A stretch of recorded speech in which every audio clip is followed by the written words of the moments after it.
வணக்கம். அ நாகேந்திர பாரதி. நமது நண்பர் சூடாமணி சடகோபன் அவர்களின் சிறுவர் வனம், சிறுவர் இலக்கிய இதழ், ஜனவரி மாத இதழ். இதை படிக்கும் பொழுதெல்லாம் முதலில் எனக்கு தோன்றுவது நமது பழைய கால நினைவுகளை எல்லாம் கிளப்பி விடுகிறது என்கின்ற ஒரு எண்ணம்தான். சிறுவர்கள் மட்டுமல்ல, பெரியவர்களும் படித்து ரசித்து பாராட்டி ஆதரிக்க வேண்டிய இதழ் இது. சிறுவர்களுக்கு உண்மையிலே மிக மிக முக்கியமான இதழ்.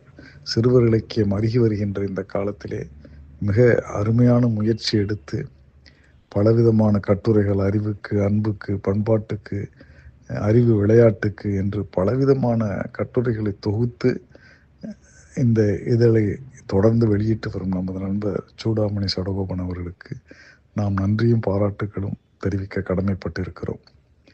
இதில் முதலில் நான் படிப்பது ஆட்டவனம் என்ற பகுதி தான். அங்கே தமிழ், ஆங்கிலம் இரண்டிலும் இருக்கக்கூடிய சினானிம்ஸ், ஆண்டனிம்ஸ், குறுக்கெழுத்து, குவிஸ் என்று பலவிதமான விளையாட்டுக்கள். நிச்சயமாக சிறுவர்களுக்கு தமிழ், ஆங்கிலம் மொழிகளின் மீது ஏற்படக்கூடிய ஆர்வத்தை மிகவும் அதிகப்படுத்தும். அப்படிப்பட்ட ஒரு பகுதி அந்த பகுதி.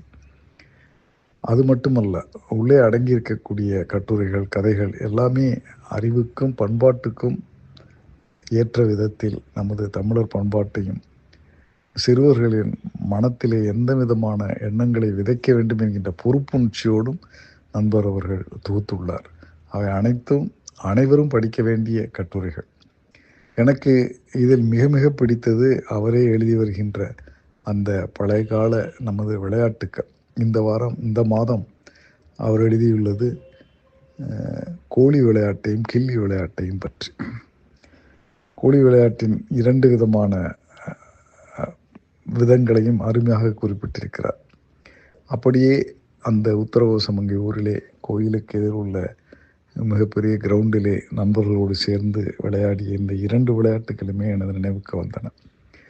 அதுவும் கோழி விளையாட்டிலே அந்த ஒரு கோழியை வைத்து இன்னொரு கோழியை சுண்டி விட்டு அதை அடித்து எடுத்துக்கொண்ட கோழிகளின் எண்ணிக்கை அதிகம். அதே நேரத்தில் நாம் விட்டுவிட்ட கோழிகளின் எண்ணிக்கையிலும் அதிகம். அதில் தோற்றவர்களுக்கு இறுதியாக அவரது கைமுஷ்டியை கீழே வைத்து வெற்றி பெற்றவர் அவரது கோழிக்குண்டை வைத்து அந்த முஷ்டியில் அடிப்பார். அந்த வழியெல்லாம் இப்பொழுது நினைத்தாலும் தாக்குகிறது அந்த கைமுஷ்டியை. அதே போன்று அந்த கில்லி விளையாட்டு, எங்கள் ஊர் பக்கம் அதை கிட்டி விளையாட்டு என்று சொல்லுவோம். பெரிய குச்சி சின்ன குச்சி இரண்டையும் வைத்து கொண்டு ஒரு பக்கம் குச்சி சின்ன குச்சியை ஒரு கையிலே பலவிதமான முறைகள் வைத்து அதை ஒரு 7-8 முறைகள் இருக்கும். ஒவ்வொரு விதமாகவும் அதை அடித்து அந்த குச்சி போய் விழுகின்ற தூரத்தின் கணக்கு, அதை அவர்கள் பிடிக்க முடிகின்றதா எதிராளி என்கின்ற கணக்கு, இவற்றையெல்லாம் வைத்து வெற்றியாளர் தீர்மானிக்கப்படுவார் எங்கள் ஊரில் அந்த கிட்டி விளையாட்டில்.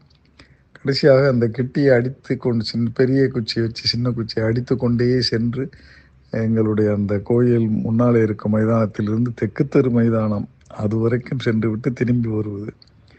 அந்த வெற்றியாளர்கள் அங்கிருந்து ஓடி வர வேண்டும். வெற்றியாளர்கள் அதுவரை அடித்து கொண்டு செல்வார்கள். தோல்வியாளர்கள் அங்கிருந்து திருப்பி ஓடி வர வேண்டும்.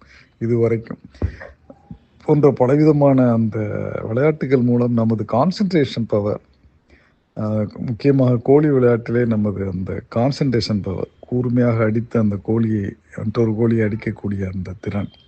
அதே போன்று கிட்டி விளையாட்டிலும் அதே போன்று பெரிய குச்சி வைத்து சின்ன குச்சியை சரியான முறையில் அடித்து அது அதிக தூரம் செல்ல வேண்டும்.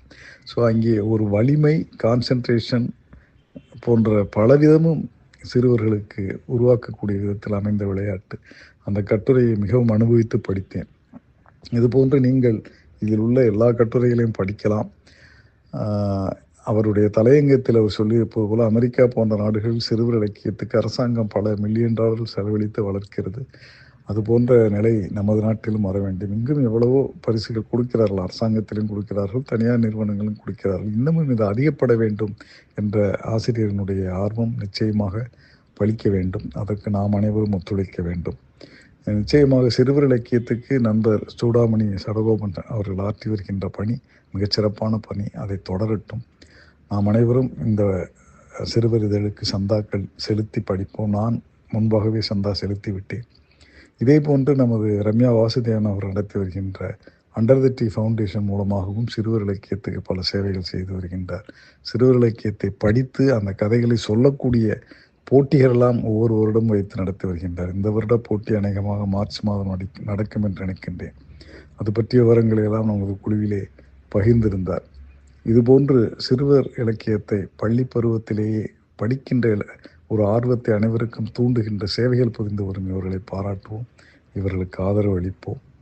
நாமெல்லாம் சிறுவர் இலக்கியங்களை படித்து வளர்ந்ததாதானே இன்று பலவிதமான மேனாட்டு இலக்கியங்களையும் தற்கால எழுத்தாளர்கள் பழங்கால எழுத்தாளர்களை எல்லாம் புரிந்து ரசித்து படித்தும் பாராட்டியும் படைக்கவும் கூடிய ஒரு வாய்ப்பு நமது குவியம் விருட்சம் அமைப்புகள் மூலம் கிடைப்பதை எல்லாம் பயன்படுத்தி கொண்டிருக்கின்றோம். இதே ஒரு அமைப்புகள் மூலம் கிடைக்கக்கூடிய இந்த வாய்ப்புகள் எல்லாம் நமக்கு கிடைத்தது போல் நமது சந்ததிகளுக்கும் கிடைப்பதற்கு அவர்களுக்கு இந்த இலக்கிய ஆர்வத்தை நாம் தூண்ட வேண்டாமா? அனைவரும் ஆதரிப்போம். நன்றி, வணக்கம்.